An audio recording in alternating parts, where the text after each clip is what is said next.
Naniniwala ako na hindi ako isinilang na bakla. Walang isinilang na naturally born gay. Naniniwala po kayo na ang pagiging homosexual ay isang desisyon? Yes. Kasi katulad ko, sabi ko nga sa inyo, when I was in elementary, up to third year in high school, babae ang crush ko. Kung pinangatawanan ko yon, it's either silahis lang ako, hindi ako totally or talagang full-blown gay. For example, isang gay person, gusto niyang ipilit na, gusto niyang ituring siya ng mga tao na babae. Pwede niya bang ipilit yon sa ibang tao? Not unless naghahanap siya ng away.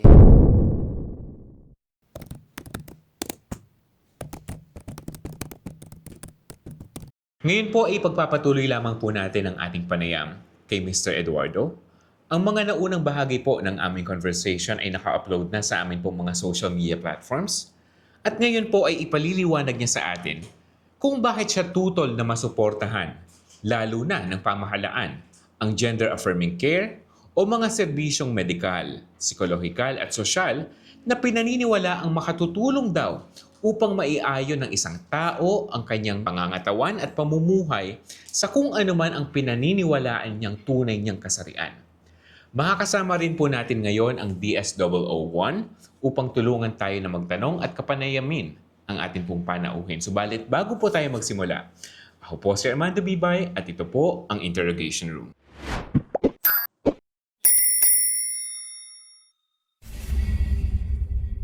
Bilang kayo po ay isang gay person, naniniwala po ba kayo na ito ay natural sa isang tao? Ibig kong sabihin ay nagmula ito mula nang siya ay isinilang o ito kaya ay naa-adapt or nai-impluwensyahan ng mga bagay o mga tao na nakapaligid sa kanya? Definitely bilang isang bakla, naniniwala ako na hindi ako isinilang na bakla. Walang isinilang na naturally born gay. Okay, naging gay siya, naging bakla siya. As he grows up, depende sa mga na-adapt na sa paligid. Definitely sa paligid. And sa palagay ko, yung tinatawag na lahi, maaaring it runs in the family. Okay. Ngayon, kung naniniwala po kayo na ito ay na-adapt lamang or pwedeng natutuhan lamang ng isang bata, naniniwala po ba kayo na pwedeng mabago yon? Of course, kasi hindi naman siya ganun talaga at first. Pwedeng mabago kung gusto mabago. Lalo na ng taong, in particular, yung taong tinutukoy natin na yon, na naging bakla, lumaki na siya.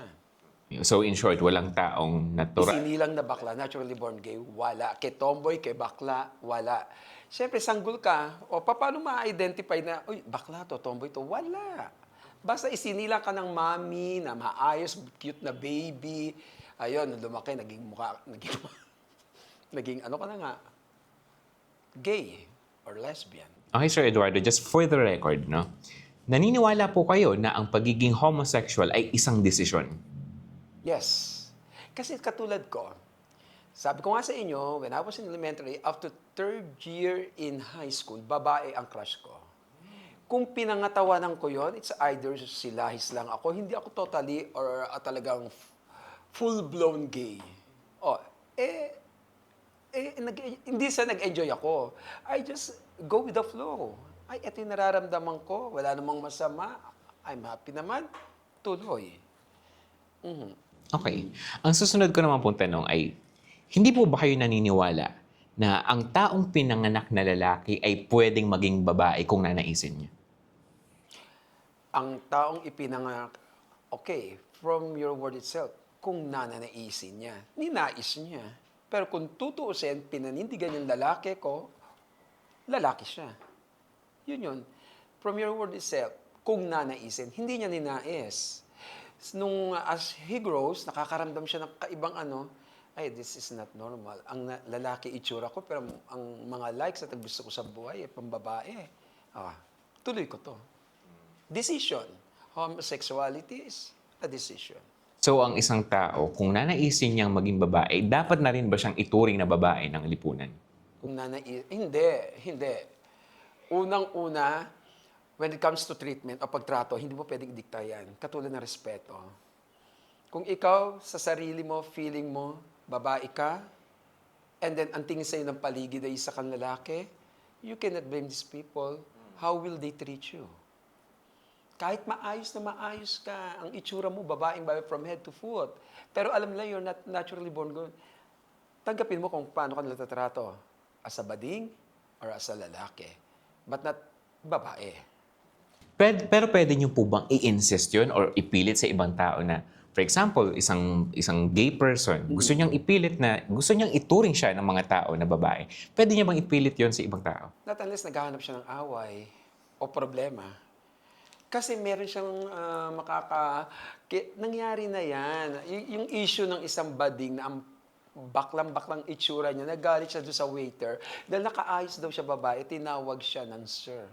O, kahit ba nakaayos kang babae, at ang tingin niya nga sa'yo, bakla ka. Ako, sa mga tomboy, anong tawag ko? Miss. Nagagalit ba? Hindi.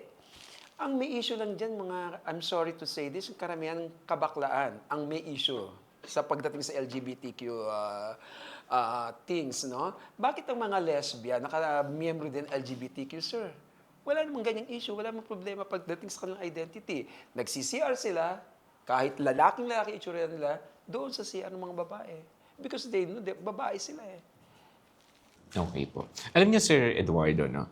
Lalo na sa ibang bansa, kagaya ng United States, ini-encourage yung mga kabataan na bago sila magdesisyon or bago nila i-identify yung sarili nila sa kung ano mang kasarian, ini-encourage sila na i-explore yung kanilang sexualidad. Okay. No? Bilang bata. Kumbaga, hindi mo na nila kailangan tanggapin kung ano yung kanilang assigned sex at birth. Sa tingin ninyo, dapat ba nating i-adapt ang ganitong klaseng paniniwala? Dapat ba nating i-encourage yung mga kabataan natin na mag-explore muna? Bakit kailangan mag-explore? May mga magulang naman sila na dapat umalalay at gumabay sa kanila at sabihin ko ano sila, sino sila. Bakit hayaan natin mag-explore to find out na, ay, bading ako, ay, tomboy ako? No. Ang pagdating sa bagay na yan, magulang, lalo na't minor de edad o nasa sakupan pa ng magulang. Hindi gobyerno. So, actually, ito, napag-usapan na nga ho natin to kanina. Pero may mga tao po kasi nagkakaroon ng gender dysphoria na hindi po ganun kadali para sa kanila natanggapin na kung ano yung pinaniniwalaan nilang kasarian nila ay salungat, no? Sa kung ano yung kanilang anyo at pamumuhay. Ngayon, napakasama ho ng naidudulot sa kanila ng gender dysphoria. Dahil bukod sa nagkakaroon sila na anxiety, yung iba umaabot pa sa depression at yung iba ay nagsusuicide. Yes. No, excuse my words. No? Ngayon, ano po yung maipapayo ninyo sa ganung mga tao? Simple lang. With the help of their parents, magpatingin sila sa psychiatrist. Sumailalim sila sa isang gamutan. Kasi lahat yan, madadala sa gamutan eh. Yun nga lang, at their own expense. Huwag iasa sa gobyerno. Okay. Pero naniniwala po ba kayo na yung mga gender-affirming procedures like sex change, no? At iba pang mga cosmetic procedures para magmukhang babae, yung pinanganak na lalaki and vice versa. Yun po ba yung sagot para ma-alleviate nila at the very least yung kanilang gender dysphoria? Isa yon sa paraan. Kasi nga yun ang gusto nila, di ba po? Yun talaga na, ay nako, babae ko, I have to undergo these mga procedures para totally magmukha akong babae. But still, kahit magmukha kang babae, hindi mo mayaalis pa rin. At hindi mo makokontrol ang mga tao, how will they treat you? Kung paano ka nila nakilala. Kahit mukha sa pagiging totoy, tapos enhance ka, ang tingin pa rin sa yung tao, ay, di ba si ano yan? Yung dating si ano yan? O, hindi maaalis pa rin, kaya nagmukha ka ng babae. Si Toto yan ha, ba't yung ganun itsura na? So, wala. Yung pa rin, kung kikilalanin pa rin sila kung ano sila. Hindi maaalis yun, kahit napakaganda niya ng gay ngayon. So para ho sa inyo, hindi maaaring, hindi pwedeng magalit ang isang tao kung siya ay na quote-unquote misgender. Well, sabi ko nga, kung gusto niya ng away at gulo, kasi ba't niya aawayin yung tao? Again, wala yung pinagkaiba sa respeto. It's being earned, hindi being dictated. Hindi mo pwedeng idikta, paano mo ako, itrato mo ako na maayos ha, magagalit ako sa hindi.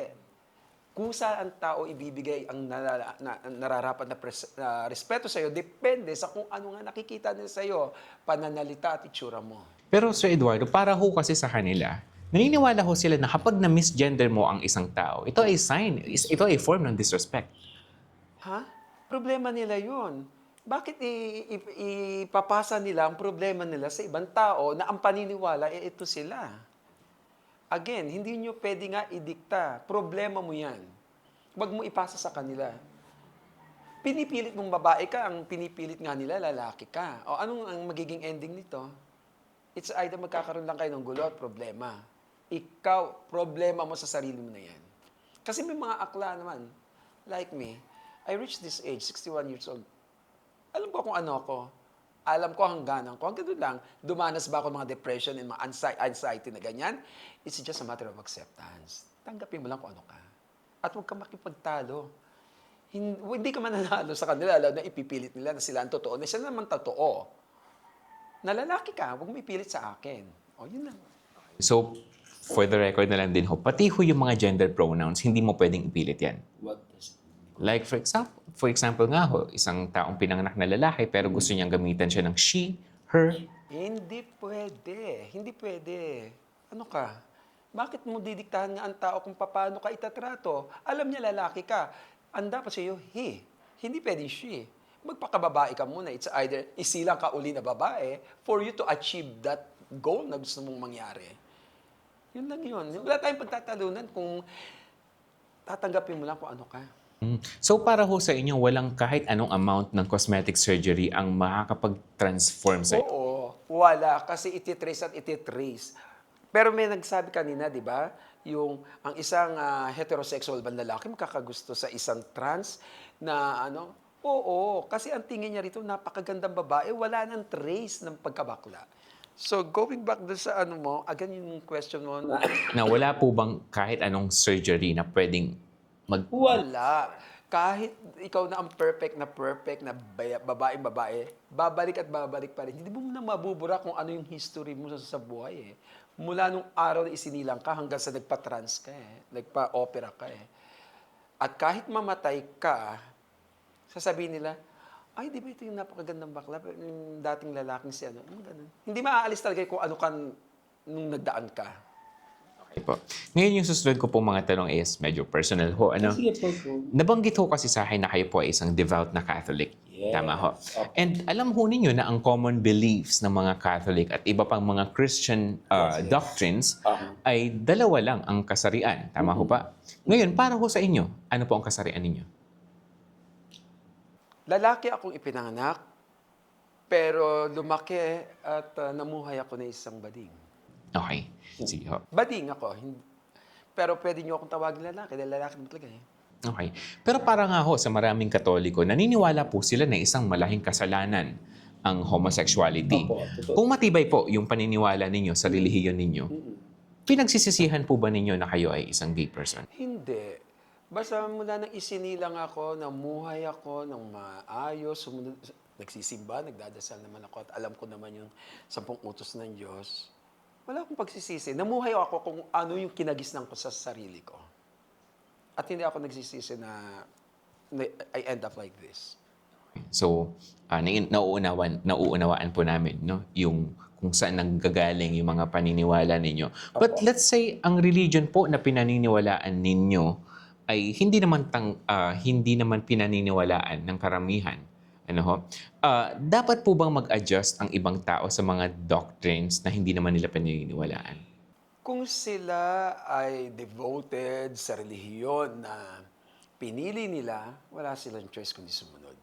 Ngayon, kung hindi naman, malaya silang gawin nila ang anumang mga naisin nilang gawin, even it is kontra do sa relihiyon na kanilakihan at pinaniniwalaan nila. Nasa kanila yun. Kung malaki ang devotion nila, ako maano sa devotion ako sa Katoliko. So alam ko rin naman yung mga ayaw ng simbahang Katoliko. Ngayon kung ginagawa ko ba yun at kasalanan man yun, ako na lang haharap nun sa Panginoon kung ano man yung mga kasalanan na yun. Mahatwiran po ba, no? Mahatwiran po ba na ang mga batas natin ay dinisenyo para kumumporme sa isang partikular na relihiyon lamang? For example, Roman Catholic. Mahatwiran po ba 'yon? Na merong religious bias ang ating batas? Medyo dyan ako yung natirapan sa tanong na yan. Religious bias. Nasa na ngayon yung kalayaan natin gumilos at magdesisyon kung lahat ay nakabase sa relihiyon?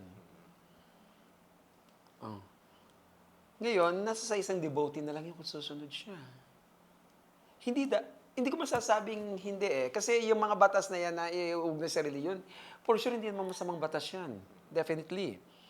So, nasa sa tao na lang yan kung susundin niya o hindi. Ang batas na yan, ipinatupad ng ating gobyerno na inililink sa relihiyon. Nasa sa atin kung susunday o hindi. Okay, maraming salamat. Okay, ibibigay ko na po yung pagkakataon sa DSWD para magtanong. Hindi lang po questions yung inihanda ko. Say anything, anything. It's something to enlighten you din po. Alam niyo po ba kung ano po yung I sa LGBTQIA? What is I? Ang I po, so hindi niyo po alam.